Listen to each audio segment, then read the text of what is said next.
بسم اللہ الرحمن الرحیم۔ السلام علیکم سامعین، گوجری مسمہ تھارو میزبان طارق محمود حاضر خدمت ہے۔ امید ہے کہ تم سارا باسط و سلامت ہوئیں گا اور ایمان و اقان کی حالت میں زندگی کا ایام گزاریا ہوئیں گا۔ پروگرام میں دکھ سکھ۔ سامعین کرام، دکھ اور سکھ یہ دو ایسا لفظ ہیں جس تو ہر شخص آشنا ہے، کیونکہ انسان کی زندگی میں چاہے دکھ آویں یا سکھ آویں، ان دعا صورتوں میں وہ لوگ ہی مطمئن رہیں جنہاں کا دلوں کے اندر ایمان راسخ ہے۔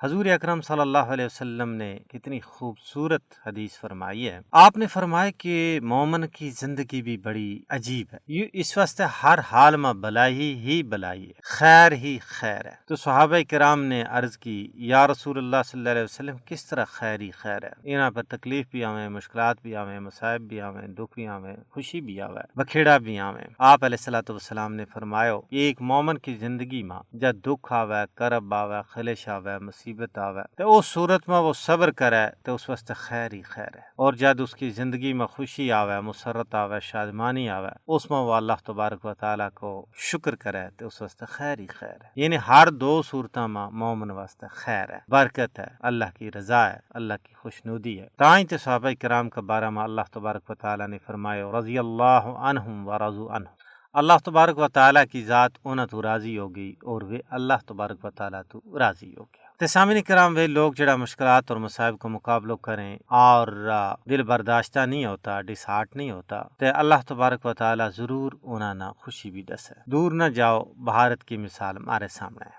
بھارت کے زیر تسلط جموں کشمیر کے لوگ امام عالی مقام امام حسین رضی اللہ تعالیٰ عنہ کا نقش قدم پر چلتا ہوا دوجی بڑی یزیدی طاقت و قوت بھارت کے خلاف برسر پیکار ہے۔ سامعین محترم، کشمیری حریت پسند عوام انتہائی مشکل حالات میں آزادی کا پرچم نہ سر بلند رکھ کے سچو تو سچو حسینی کردار ادا کرنے کو عملی ثبوت پیش کر رہے ہیں۔ سامعین، کربلا ایک درسگاہ ہے، کشمیری بھی اس درسگاہ تو سبق حاصل کر رہے ہیں۔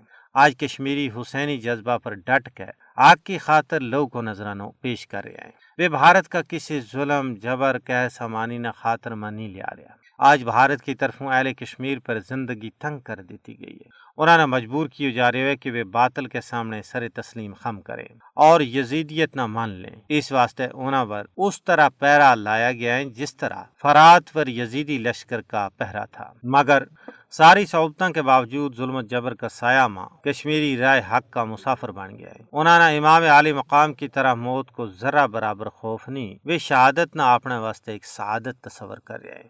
انہوں نے جھکان ماں باطل قوت ناکام تے نامراد نظر آ رہی۔ سامعین، درسگاہ حسین تو روشنی اور رہنمائی لینے والا کشمیری ظلم کے سامنے ایک سیسا پلائی دیوار بن چکے ہیں۔ جس طرح لشکر یزید پریشان تھی، اسی طرح آج بھارتی غاصب فوج اور اس کی کٹ پتلی انتظامیہ حیران و پریشان ہے۔ بھارتی فوج اگرچہ ظلم و ستم کی ساری حد پار کر چکی ہے، لیکن ایک انجانو خوف ضرور انہاں کو پیچھو کر رہے ہیں۔ کشمیریوں نے کربلا تو مجھ کچھ سیکھے ہوئے، وہ رائے حق میں قربان ہون نہ ترجیح دے رہے ہیں۔ کشمیری عوام کا حوصلہ بلند اور عزم جواں ہے۔ کشمیری قوم واسطے کربلا کو یہی پیغام ہے کہ حسین کا پیروکار کٹ سکیں، مر سکیں، لیکن باطل کے سامنے جھک نہیں سکتا۔ کسی نے کی خوب کیا ہے، جفا کی تیغ سے گردن وفا شعاروں کی، جفا کی تیغ سے گردن وفا شعاروں کی، کٹی ہے برسر میدان لیکن جھکی تو نہیں۔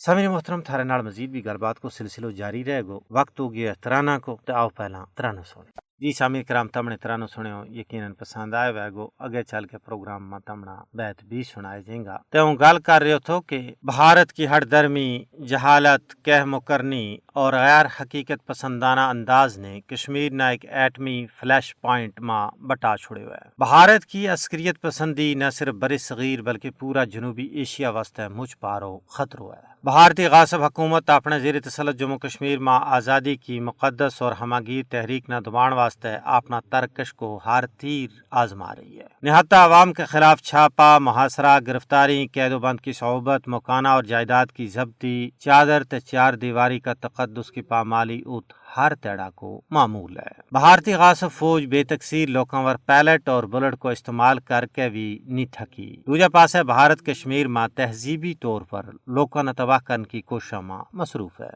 ان کا مذہبی معاملات میں مداخلت کی جا رہی ہے۔ اونا پر ہندوتوا ایجنڈو مسلط کی جا رہی ہے، لیکن اتنا ظلم و جبر اور قتل و غارت گری کو بازار گرم کر کے بھی ہندوستان کشمیری آزادی پسند عوام کا ہمالیائی جذبہ نہ کمزور کرنا ناکام ہو گیا ہے۔ بہادر و غیور کشمیری حریت پسند گزشتہ 75 وریاں تو برہمن سامراج کا پنجہ استبداد تو خلاصی حاصل کرنے واسطے مسلح قابض افواج نال برسرے پیکار ہیں۔ ایک پاس ہے دہشت گرد بھارتی فوجی جدید اور مہلک اسرائیلی اسلحہ تانے کھڑائیں تو دوجے پاس ہے نہتا کشمیری آتھام سنگریزہ لے کے انہاں کو مقابلہ کر رہے ہیں، لیکن اتنا جبر کے باوجود ان کا پائے استقلال ماں ذرا برابر لرزش پیدا نہیں ہوئی، بلکہ ہر چڑھتا دین کے نال انہاں کا ایمانی جذبات و احساسات ماں پارو باد ہوتو جا رہی ہے۔ انہاں کا دلا ماں بھارت کے تئیں نفرت اور انتقامی جذبہ پروان چڑھ رہی ہے۔ البتہ یو اقوام متحدہ اور انصاف پسند دنیا کی غفلت اور بے حسی کو نتیجہ ہے کہ بھارت نہ اپنا ظلم و جبر نہ جاری رکھنے کو حوصلہ مل رہی ہے، یا اقوام متحدہ کی منصبی اور اخلاقی ذمہ داری ہے کہ وہ بھارت کا قاتل ہتھا روکن ماں اپنو عملی کردار ادا کرے۔ جی سامعین کرام، آؤن پروگرام کا آخر ماں بیت سن لیں۔